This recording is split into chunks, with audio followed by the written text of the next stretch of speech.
नमस्कार दोस्तों, स्वागत है आपका अनमोल कहानियाँ में। सीख जो रहे सदा। यहाँ हम लाते हैं सीख से भरी हुई कहानियाँ जो हमारे जीवन को दिशा देती हैं और जीवन में बेहतर इंसान बनने में मदद करती हैं। दोस्तों, जिंदगी में अक्सर ऐसे हालात आते हैं जहाँ लगता है कि अब आगे कोई रास्ता नहीं है।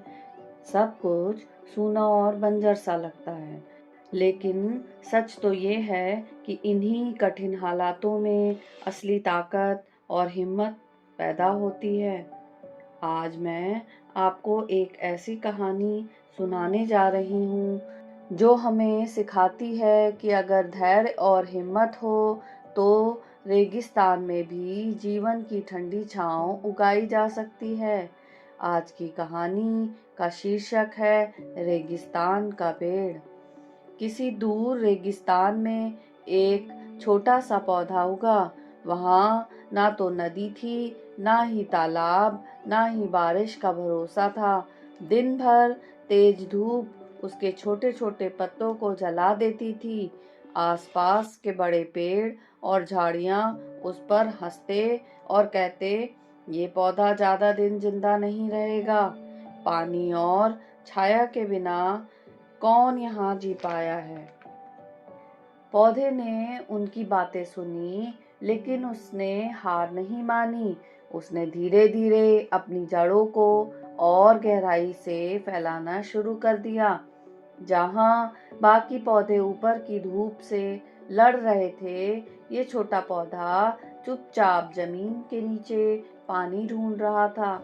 समय बीतता गया, गर्मियों की लू आई और यहाँ तक कि कई पौधे और झाड़ियाँ सूख गईं, लेकिन ये छोटा पौधा जिंदा रहा क्योंकि उसकी जड़ें अब गहराई तक पहुंच चुकी थीं। साल गुजरते गए। धीरे धीरे वह छोटा पौधा एक मजबूत पेड़ बन गया।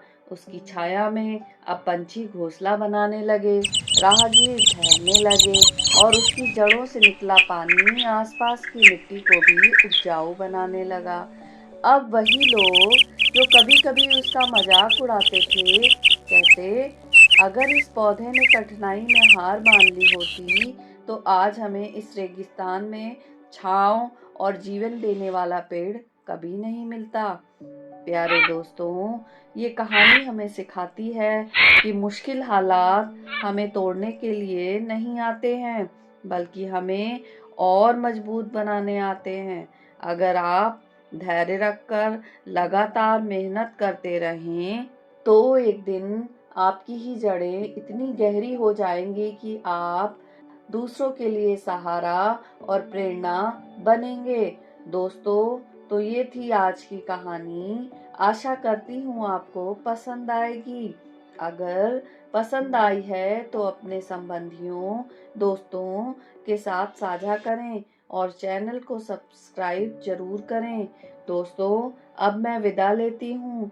फिर आऊंगी एक नई और प्रेरणादायक कहानी लेकर। तब तक के लिए विदा। धन्यवाद।